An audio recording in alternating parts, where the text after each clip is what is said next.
Hey, what's up, guys? Welcome to another video. Today we are going to debunk Traveling Israel yet again, so let's go ahead and get started. There's no famine in Gaza, and I'm going to prove it in less than 60 seconds. Proof 1. You always see just one skinny person in the photo. Weird, right? If there were a real famine, you would see entire populations looking like skin and bones. But no, just one child, one photo, repeated everywhere. Proof 2. It is always kids. Only kids. Where are the starving men and women? If there was actually mass starvation, we would see people of all ages wasting away. But no, always just a child, over and over. Take this widely spread image of a skinny boy. Now look at his mom sitting next to him. She is clearly not starving. Gazans are using photos of children with genetic diseases to accuse Israel of starvation. Okay, so what proof does he have that all of these children have genetic diseases, first of all?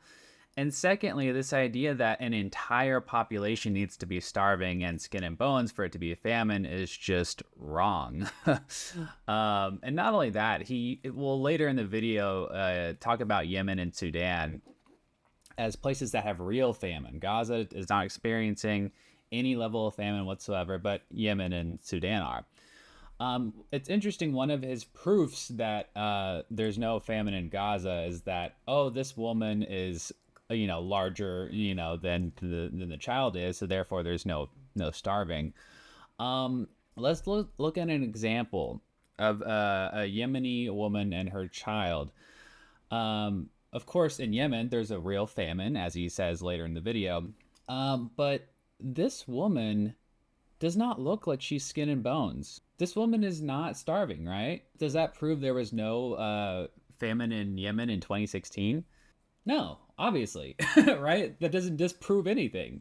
If we look at an example in Sudan where they are experiencing a famine and these women and their children are waiting for aid in Darfur, she doesn't look like she's starving.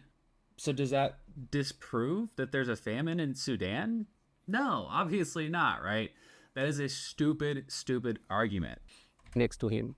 She is clearly not starving. Gazans are using photos of children with genetic diseases to accuse Israel of starvation. Here is something you probably don't hear in the news. Around 40% of Gazans marry their cousins. That dramatically increases genetic disorders. Okay. All right. So marrying your cousin, which is weird, okay, I'll admit because I'm a Westerner, dramatically increases the chances for genetic disorders. Well, I consulted a Jewish rabbi who has a website called Jew in the City. Orthodox, unexpected. Well, it is unexpected. And he says that most people think that, if you have children with your cousin, that dramatically increases the risk of birth defects, but it's actually not that much higher than unrelated parents.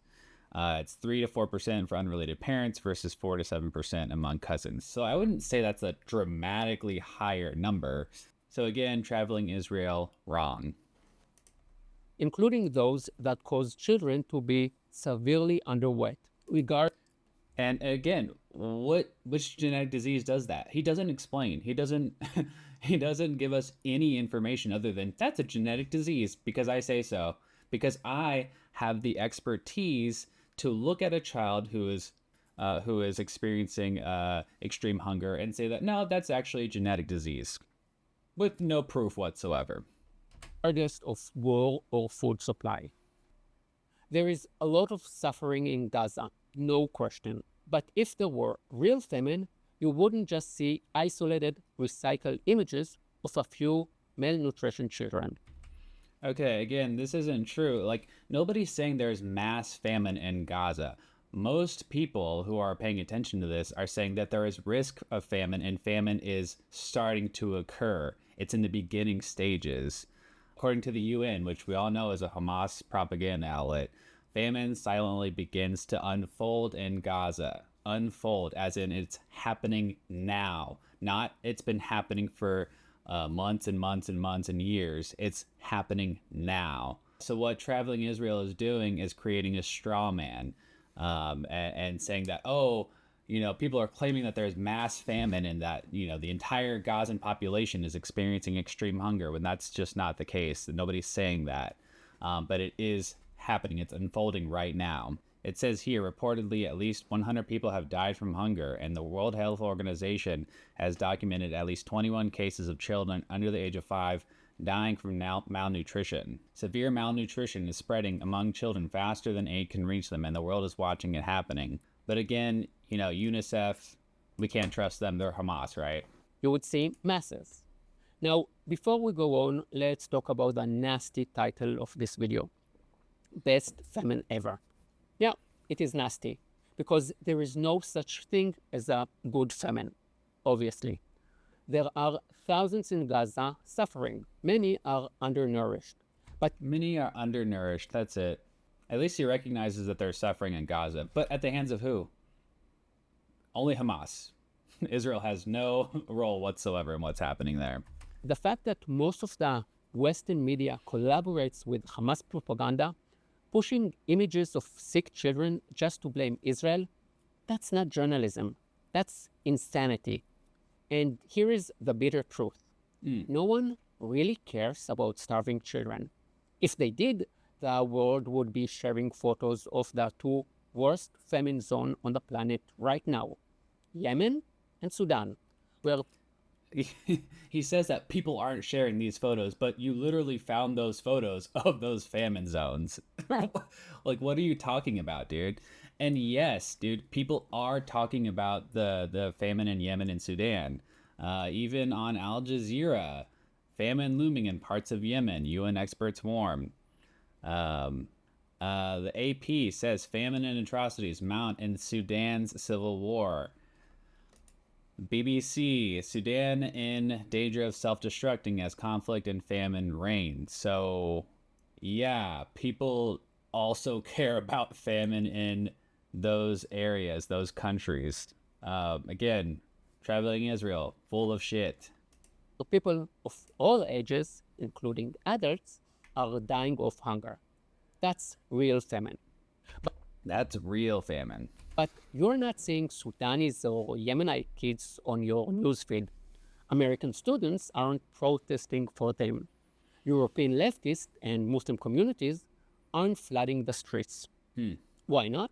What makes Gaza children so much more media-worthy than Yemenite or Sudani children? Let's say it out loud. In Yemen and Sudan, it is seen as just another humanitarian crisis. Maybe the UN will drop off a few bags of rice. Who cares, right? The UN is only dropping off a few bags of rice, according to him. Yeah. In Gaza, it is political. It's about blaming Israel. It's about blaming Jews. And it's about blaming Israel. No, it's not just about blaming Israel because people dislike Jews. It's because Israel literally blocked aid going into Gaza. Between early March and mid-May, 80 consecutive days, no aid was allowed into the Gaza Strip, pushing the population to the brink of famine. But yeah, it's not because, oh, I just hate Israel. That's it. There is a legitimate reason to blame Israel because they literally blocked aid for 80 days. I mean, that's like as straightforward as they can get. Oh, and one other thing that I forgot to mention, he talks about how, all these photos only have starving children and the parents, seem to be fine. They're not starving. Once again, Gaza is on the brink of famine and it's currently unfolding. Not only that, but hunger tends to affect children much worse than adults because children have a higher metabolism and their bodies are still developing. So, yeah, they tend to be affected first. If this continues on the trajectory it's on, then yeah, you will see adults that become emaciated. So Traveling Israel is full of shit. Traveling Israel, you need to step up your game on your propaganda.